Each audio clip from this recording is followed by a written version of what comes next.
Bonjour à toutes et à tous et merci de votre belle fidélité. Nous voilà de l'autre côté du lac de Tibériade, en terre païenne. L'Évangile nous décrit la vie d'un homme possédé d'un esprit impur. Un homme reclus, isolé de toutes relations humaines. Il vit dans les tombeaux. On utilisait des grottes naturelles pour y placer les morts. Ces grottes servaient d'abri à cet homme en souffrance. Un homme marqué physiquement par les blessures qu'il s'inflige. Il se blessait avec des pierres, nous dit l'Évangile. Cet homme ne parle pas, il crie. On peut s'interroger. Cet homme, est-il encore un humain ? Jésus vient à peine de débarquer que cet homme vient aussitôt à sa rencontre. Voyant Jésus, aussitôt, il accourut. Et un dialogue surprenant s'engage. Non pas entre l'homme et Jésus, mais semble-t-il entre l'esprit possédant l'homme et Jésus. Ils se parlent. L'esprit semble savoir à qui il a affaire et pressent que sa dernière heure est venue. Alors c'est lui qui engage le dialogue. « Que me veux-tu, Jésus, fils du Dieu très haut ?» Pas de doute, Jésus est identifié.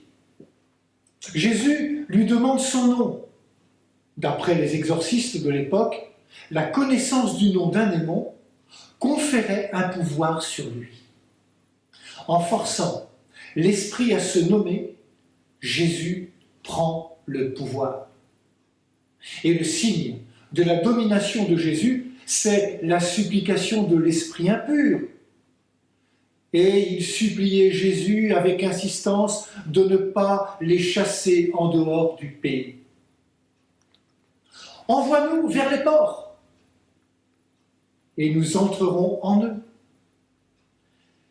La présence de ces porcs, animaux impurs pour les Juifs, nous montre bien que nous sommes en terre païenne.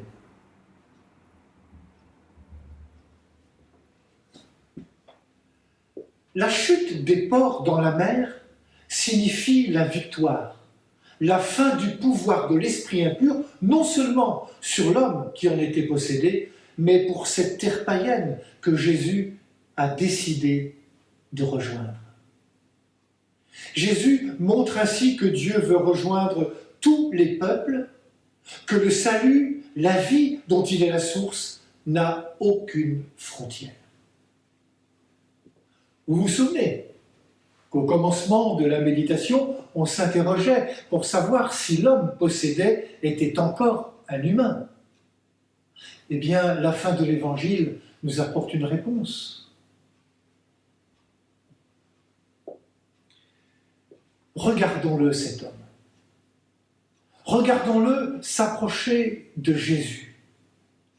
Nous le voyons libre, libre d'aller et venir, de parler de lui-même et demander à Jésus « Puis-je être avec toi ?»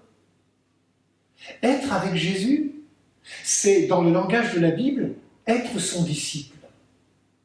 Mais Jésus, qui veut l'homme libre et ne désire n'avoir sur lui aucune emprise, l'invite plutôt à rejoindre les siens et à leur raconter l'œuvre de miséricorde de Dieu. L'Évangile nous dit « Annonce-leur tout ce que le Seigneur a fait pour toi dans sa miséricorde. » Oui, le voici redevenu un homme grâce à sa rencontre avec Jésus. Le voilà libre par lui et libre de lui. Il ne crie plus, il parle. Oui, cet homme est pleinement un humain. Et nous ?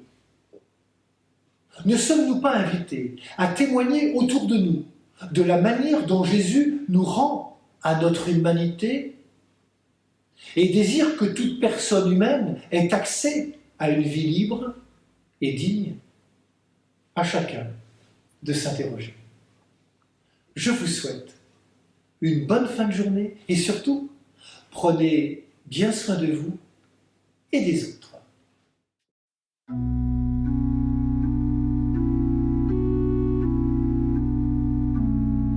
Puisque tu fais miséricorde, puisque nos vies sont devant toi,